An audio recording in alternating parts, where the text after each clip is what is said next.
Welcome back, everyone, for another deep dive. This time, we're going to be jumping ahead a few years, all the way to 2025, to try and figure out what the tech world is going to look like, and maybe more importantly, who's going to be calling the shots. We've got this excerpt here. It's called Tech Predictions. Who will dominate the digital world in 2025? Mm. And, well, let's just say it paints a pretty wild picture of the future. Yeah, it really does. I mean, some of the stuff in here, you're talking Apple getting into the metaverse, Google going all in on AI, you've got the rise of blockchain, and even China starting to really flex its muscles in the tech world. It's a lot to unpack. So let's say, just for fun, that you're prepping for like a big strategy meeting in 2025. Okay. What are the things you absolutely need to know? Like the big players, the power moves, the tech, that's going to be shaping everything. So I think the first thing we need to look at is the companies that are already at the top. The report calls them the reigning champions, your Apples, your Googles, your Amazons, Metas, and Microsofts. Right. Like those companies are so deeply embedded in our lives already. It's kind of hard to imagine them not being major players in a few years. Yeah, exactly. But the thing about the tech world is things change fast.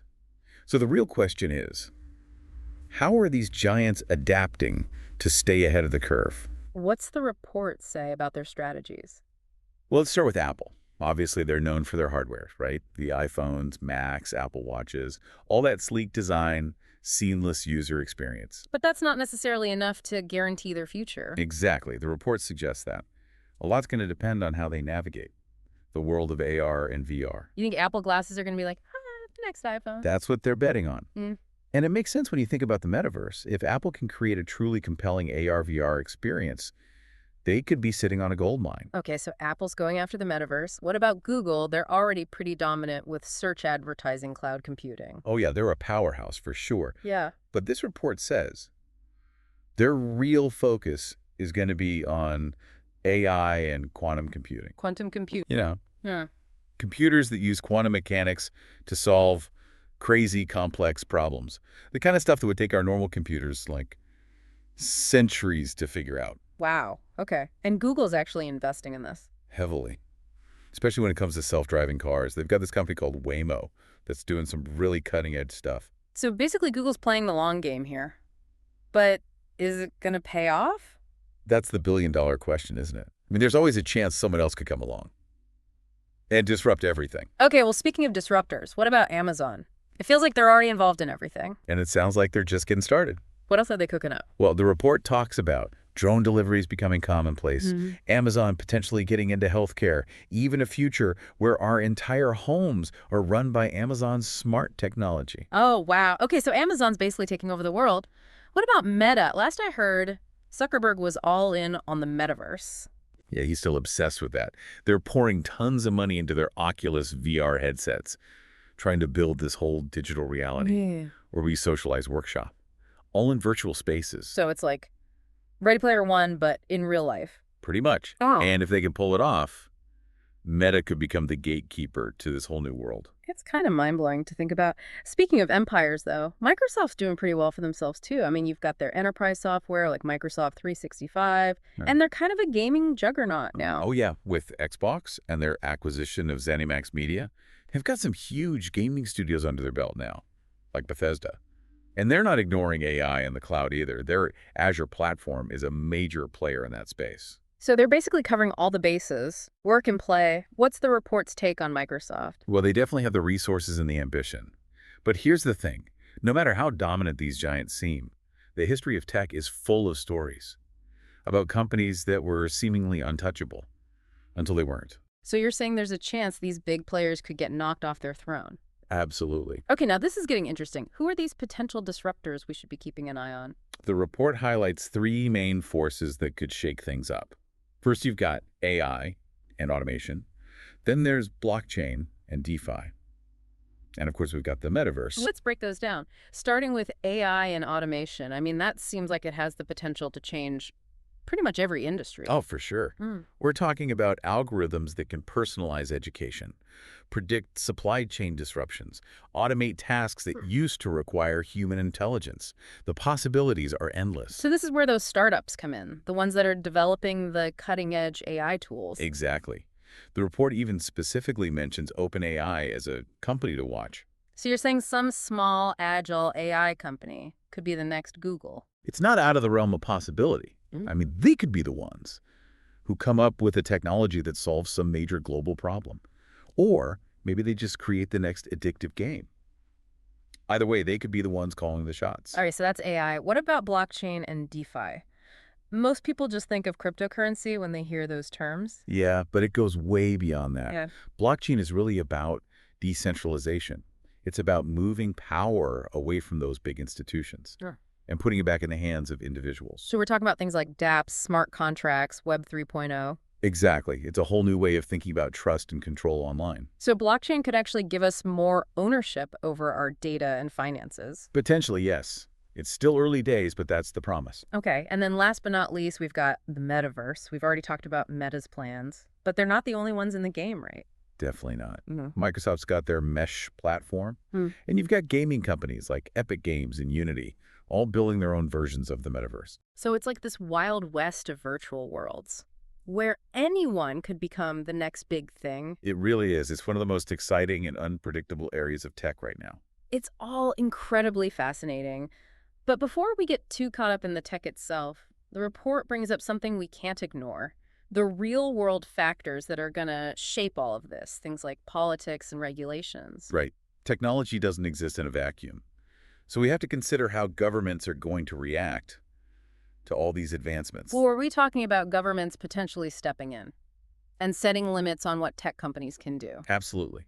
The report points to growing concerns about data privacy, anti-competitive practices, even the control of digital currencies. These are all issues that governments are going to have to grapple with. And their decisions could have a major impact on who ultimately comes out on top. No doubt about it. And speaking of global competition, we can't forget about China. Right. They're becoming a major force in the tech world. What are some of the areas where they're really excelling? Well, they're already dominant in 5G and digital payments, thanks to companies like Alibaba. And they're even starting to challenge Google in some areas. So it's a truly global playing field now. It is. And the rules are still being written. It makes you wonder, who's going to come out on top in all of this? That's the million-dollar question, isn't it? And I think to answer it, we need to go beyond just looking at the technology itself. We have to consider the human element. Because ultimately, technology is a tool, and its impact depends on how we choose to use it. So it's not just about who has the fastest processors or the coolest gadgets. It's about who understands how to leverage technology to empower people and build a future that's both equitable and sustainable. The report actually dives into this, doesn't it? It's not all doom and gloom about tech giants taking over. Right. It emphasizes that. Yeah. The real winners in 2025 won't just be the companies with the most advanced technology, but those who know how to use it to make a positive impact. So it's less about who controls this technology and more about who uses it to make things better. Exactly. And that's where things get interesting for our listeners, because it means each of us has a role to play in shaping the digital world of 2025. It's kind of empowering to think about that we're not just along for the ride, but can actually influence where technology takes us. Absolutely. The report even offers some ideas on how we can do that. It talks about the importance of digital literacy, critical thinking, and ethical awareness as we navigate this increasingly complex world. So it's not just about knowing how to use the latest app.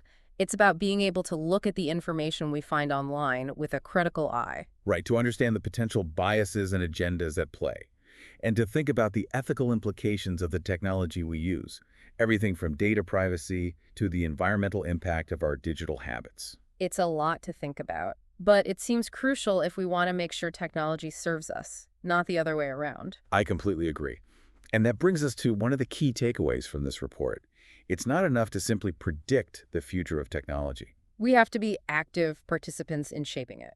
Exactly. Instead of passively watching as AI, blockchain, and the metaverse evolve, we should be asking ourselves how we can use these technologies to solve real-world problems, create opportunities, and build a better future. So less observing, more doing. That seems particularly relevant for people in leadership positions, right? Those who have the power to make decisions that will impact how all of this plays out. Absolutely. Whether it's investing in ethical AI development, supporting digital literacy programs, or advocating for responsible regulation, they can steer the course of technology in a positive direction. And it's not just about the professional lives. It's about the choices they make as individuals, the conversations they have with their families and communities, the values they model for future generations. Because in the end, the future of technology is a reflection of our values and what we hope for. Precisely.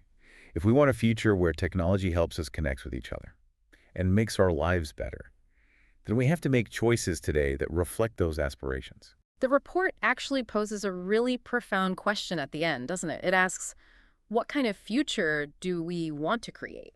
That really gets to the heart of it. It's a question we all need to grapple with, both individually and collectively, because the answer will determine not just the future of technology, but the future of humanity itself. And while the report doesn't offer any simple solutions, it gives us a framework for thinking about technology in a more holistic and human-centered way. It encourages us to consider the broader implications of our choices and to prioritize human well-being alongside technological advancement. So we're not just talking about who has the fastest processors or the coolest gadgets. It's about who understands how to leverage technology to empower people and build a future that's both equitable and sustainable. It's not just about the tech itself, it's about the values behind it. Exactly. And I think that's a really important point for our listeners to remember as we move forward in this conversation. Because it's easy to get caught up in all the shiny new gadgets and algorithms and forget about the bigger picture. Oh, absolutely. I mean, we're all susceptible to that. But the truth is, technology is a tool. And like any tool, it can be used for good or for bad. So it comes down to who's wielding that tool and what their intentions are. Precisely. And that's why this report focuses so much on the human element of technology. It's not just about the bits and bytes. It's about the people who are creating them, using them, and ultimately being impacted by them. So if we want to create a better future with technology, we need to start by asking ourselves some tough questions. Absolutely. Like, what kind of world do we want to live in? What values do we want to see reflected in the technology that surrounds us? How can we ensure that these advancements benefit everyone, not just a select few? It's a lot to think about. It is, but it's essential if we want to avoid repeating the mistakes of the past, where technology was often developed and deployed without much consideration for its social or ethical implications. We've seen that happen time and time again. Exactly, and we're starting to see the consequences now, with things like data privacy concerns, algorithmic bias, the spread of misinformation online. So how do we course correct? How do we ensure that technology is used to build a more just and equitable future? Well, the report offers some suggestions. It talks about the importance of fostering digital literacy, critical thinking, and ethical awareness among individuals. It emphasizes the need for responsible regulation that balances innovation with the protection of fundamental rights. And it calls for greater collaboration between governments, businesses, and civil society to ensure that technology is developed and used in a way that benefits everyone. It sounds like a pretty tall order. It is, but it's not impossible. We've already seen some encouraging signs with the rise of ethical AI movements, the growing demand for data privacy protections, and the increasing recognition that technology needs to be designed with human well-being in mind. Yeah, so there's hope. There's always hope, but it's up to all of us to make it a reality. I think that's a great place to wrap up this part of our deep dive. We've covered a lot of ground, from the potential risks of unchecked technological advancement to the inspiring possibilities of using technology to create a better world. And in our final segment, we'll explore some concrete steps that our listeners can take to become active participants in shaping the future of tech. All right, so we've talked about the big players, the potential disruptors, the political landscape, the ethical considerations. It's a lot to process. It really is. If you had to boil it all down, what's the single most important takeaway for our listeners, especially those who are trying to figure out how to navigate the tech world in 2025? I think the report sums it up perfectly in the last chapter. They say the one constant in the tech landscape is change. That's not exactly groundbreaking. No, but it's easy to forget, especially when we're so focused on predicting what's coming next. The reality is, we can't predict the future with 100% certainty. So what can we do? We can prepare ourselves to adapt. Okay, so how do we do that? Well, the report emphasizes a few key skills.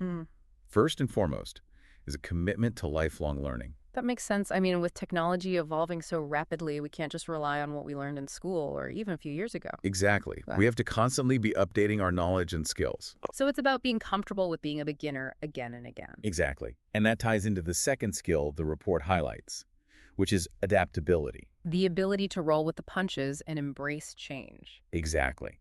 Because if there's one thing we can be sure of, is that the tech landscape in 2025 is going to look very different from the one we know today. So we need to be ready to pivot, to adjust our strategies, and maybe even completely reinvent ourselves. Precisely. And that brings us to the third skill, which is perhaps the most important of all. I'm intrigued. What is it? It's the ability to connect seemingly unrelated ideas. What do you mean by that? Well, in a world that's increasingly complex and interconnected, the most valuable insights often come from seeing the patterns and connections that others miss. So it's about being able to step back and see the bigger picture. Exactly. It's about being able to synthesize information from multiple sources and disciplines, to identify those unexpected connections that can lead to breakthrough ideas. That sounds like a pretty valuable skill to have in any field, not just tech. Oh, absolutely. Yeah. But it's especially critical in a field that's constantly evolving and disrupting itself. So in a sense, it's about being a systems thinker. Yes, exactly. It's about understanding how the different parts of the system interact with each other and being able to anticipate how changes in one area might ripple out and affect others. So to wrap this all up, what's the one piece of advice you would give to our listeners who are looking ahead to 2025 and beyond? I'd say stay curious, embrace change, and never stop learning. I think that's a perfect note to end on. Thanks for joining us on this deep dive into the future of tech. We hope you found it insightful and maybe even a little bit inspiring. Until next time, stay curious and keep exploring.